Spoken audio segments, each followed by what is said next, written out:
Eu ainda sinto o frio daquela noite. Não o frio do vento, mas um frio que vinha de dentro, um vazio que parecia engolir tudo. Tudo começou com um silêncio que não era paz, mas ausência. As orações, que antes subiam como incenso suave, agora batiam num teto invisível e caíam de volta, pesadas e sem resposta. Meu nome é Elias, e esta é a história da noite em que o céu ficou em silêncio. Eu estava no meu quarto, com a Bíblia aberta em Salmos. As palavras que sempre me trouxeram consolo pareciam apenas tinta no papel. O Senhor é o meu pastor, nada me faltará. Mas naquela noite, eu sentia falta de tudo. Faltava presença, faltava certeza, faltava a voz que guiava. Lá fora, a lua estava coberta por uma névoa estranha, e as estrelas pareciam ter se apagado. Liguei a televisão, procurando qualquer notícia que explicasse essa angústia coletiva que eu sentia no ar.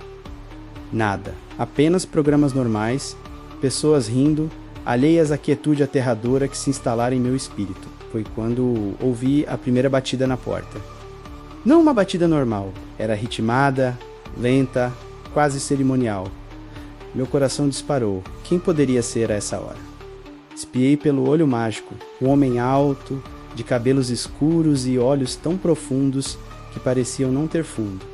Estava parado no meu corredor. Ele vestia um terno impecável, mas algo nele estava errado. Havia uma aura de antiguidade e poder ao seu redor, uma presença que o ar parecia se curvar para acomodar. Decidi não abrir. A Bíblia nos alerta.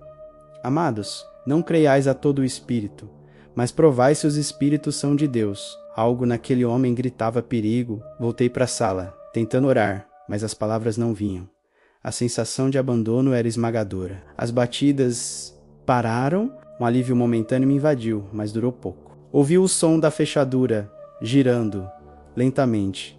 Impossível. Eu a havia trancado.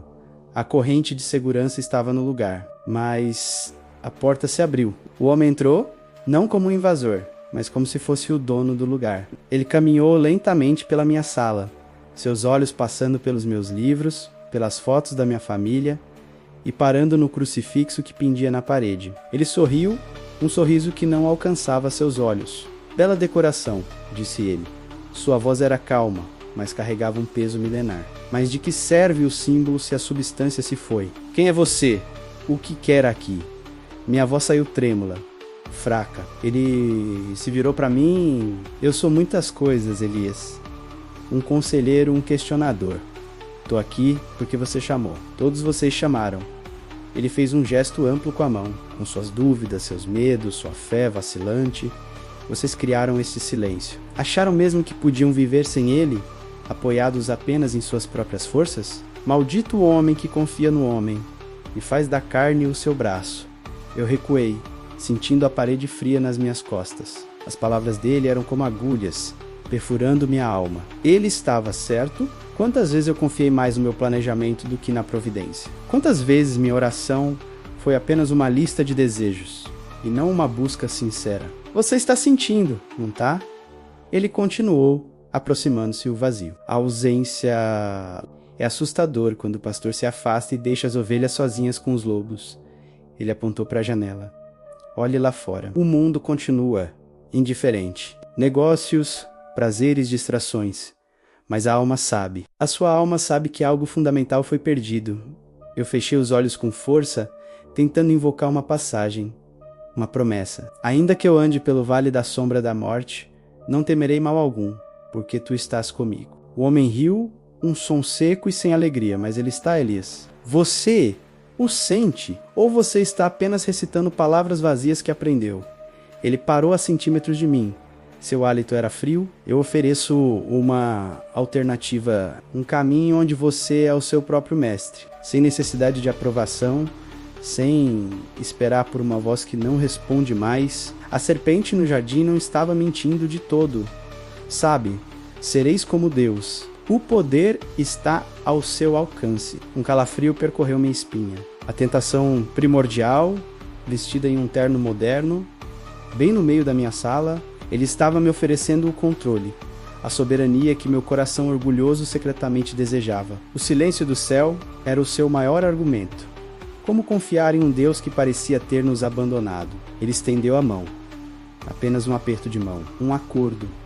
E essa angústia, esse vazio, tudo isso desaparecerá. Você terá conhecimento, poder, deixará de ser uma ovelha perdida e se tornará um pastor de seu próprio destino. Minha mente era um turbilhão. A lógica dele era sedutora, quase irrefutável. Se Deus estava em silêncio, por que não buscar poder em outro lugar? Por que sofrer nesta solidão espiritual?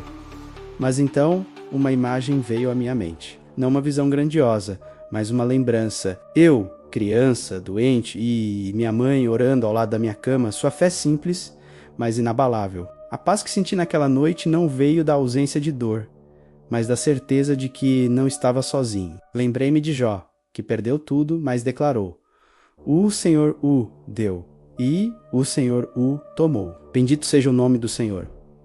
A fé verdadeira não é a ausência de silêncio, mas a adoração dentro dele. Não é a ausência de luta, mas a confiança durante a tempestade. Eu olhei para o homem, para seus olhos vazios, e vi a verdade. Ele não oferecia liberdade, mas uma prisão diferente. Uma escravidão ao ego, ao orgulho. Está escrito: minha voz agora estava firme, surpreendendo a mim mesmo. Nem só de pão viverá o homem, mas de toda palavra que sai da boca de Deus.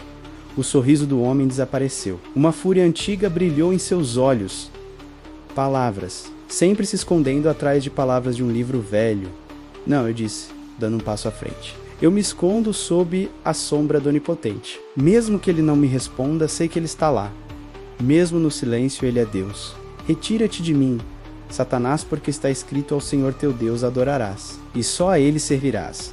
No momento em que o nome foi pronunciado, a atmosfera no quarto mudou. A presença opressora recuou. O homem, o ser, deu um passo para trás, seu rosto contorcido numa máscara de ódio e derrota. A forma elegante começou a se desfazer, como fumaça escura, e com um som que era meio sussurro, meio assobio, ele se dissipou no nada. A porta, que estava escancarada fé-to-sei com um clique suave, e a corrente de segurança balançou de volta ao lugar. Fiquei ali, ofegante, o coração martelando no peito. O silêncio ainda estava lá, mas não era mais um silêncio de ausência, era um silêncio de expectativa, um silêncio de prova. Caminhei até a janela, a névoa havia se dissipado, e uma única estrela brilhava intensamente no céu escuro.